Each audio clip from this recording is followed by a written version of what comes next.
Ladies and gentlemen, this is TVP World. You're watching another edition of Military Mind, bringing you news from the front lines. I'm your host, Benjamin Lee. Now we start off today's update with some good news from the General Staff of the Armed Forces of Ukraine. According to their recent reports, Ukrainian defenders clashed with Russian invaders on the east bank of the Dnieper River, with the former managing to repel 5 assaults on the Kherson front. Another piece of great news is the latest prisoner of war swap between Kyiv and Moscow, with both countries releasing 95 soldiers each. The deal was once again brokered by the United Arab Emirates, which maintains friendly relations with both Russian and Ukrainian officials. Some of the Ukrainian soldiers spent over 2 years as Russian POWs after being captured around the cities of Mariupol and Luhansk. Now, for the unfortunate news, Russia is not stopping its aerial assault of Ukrainian cities, striking towns across the whole of Ukraine's southern, eastern, and northern border. The General Staff of the Armed Forces of Ukraine has reported that at least 2 children were among those wounded. Let's now move to Gaza, where the IDF is continuing its ground operations in the southern part of the Strip. Israel tanks were seen and heard opening fire near Rafah and the east of Khan Yunis. Reports have also surfaced of a renewed surge of Israeli airstrikes in the same area. The IDF is also not stopping their airstrikes in the central part of Gaza, with at least 5 Palestinians reported dead as a result. 4 people have also died in a shooting west of the Nusrat refugee camp, and 8 more during a raid of a house in Al Zawaida.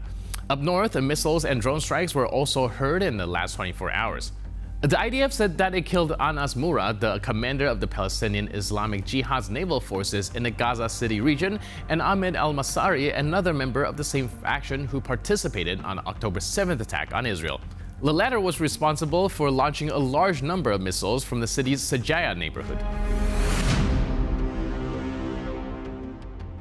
Next up, we bring you the intense atmosphere of battle created by Bradley infantry fighting vehicles.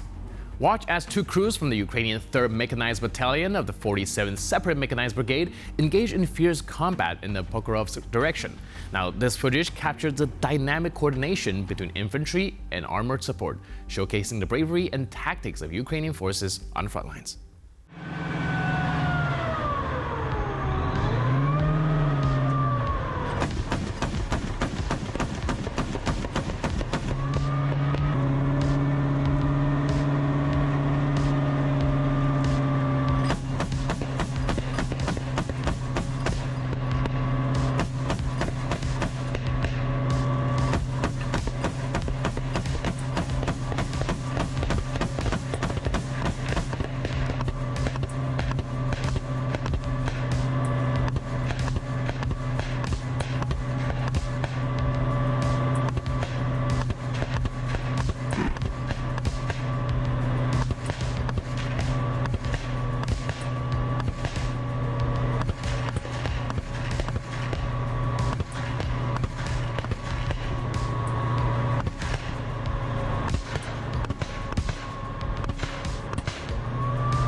From the Kharkiv region, an attempted advance by a group of tourists were thwarted thanks to timely detection of Russian movements.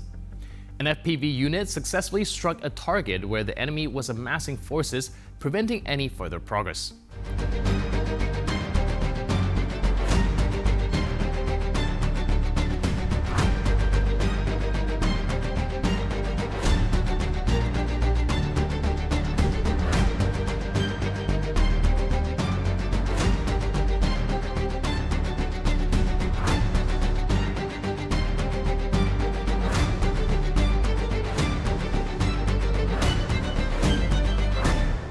Coming up next, a dramatic scene on the battlefield.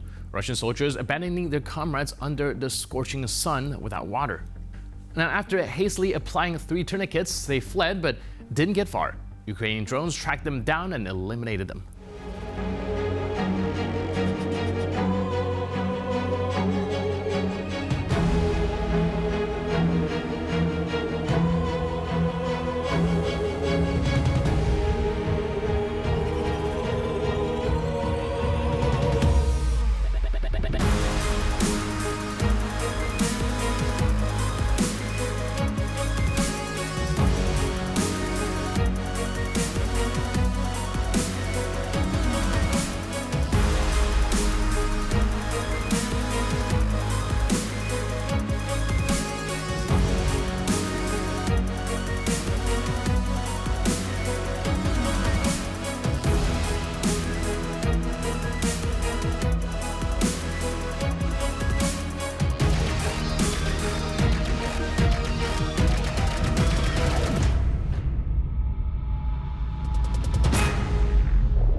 Up next is a footage dated from July 2024 from the units of the Enemy Assault Battalion and the Lut Separate Assault Brigade. Watch as Ukrainian fighters navigate through the devastated village of Pivnishne in the Donetsk Oblast. Now, this gripping video captures the harsh realities and determined efforts of these brave soldiers as they move through the ruins.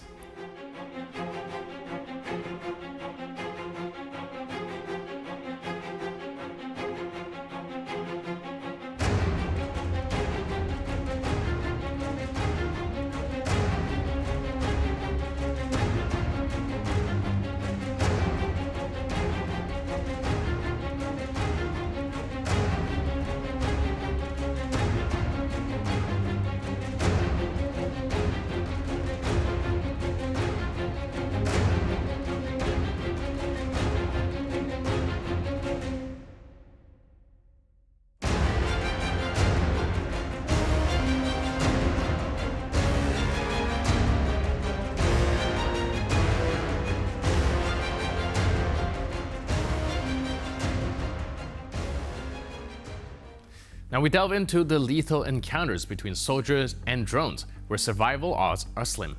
For the Russian soldiers, it could be said you had a choice.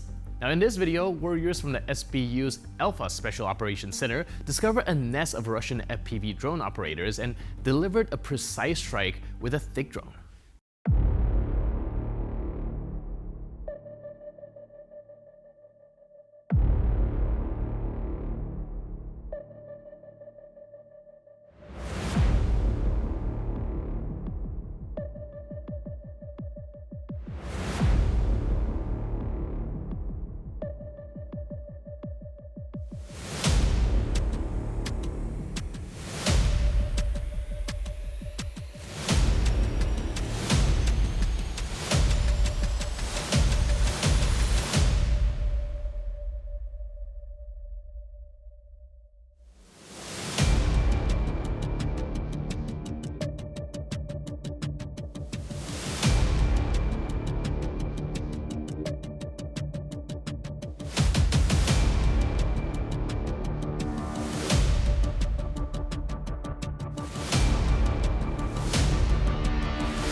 And with that footage, we conclude this edition of Military Mind. But for more news, update, and commentary, please stay tuned to TVP World.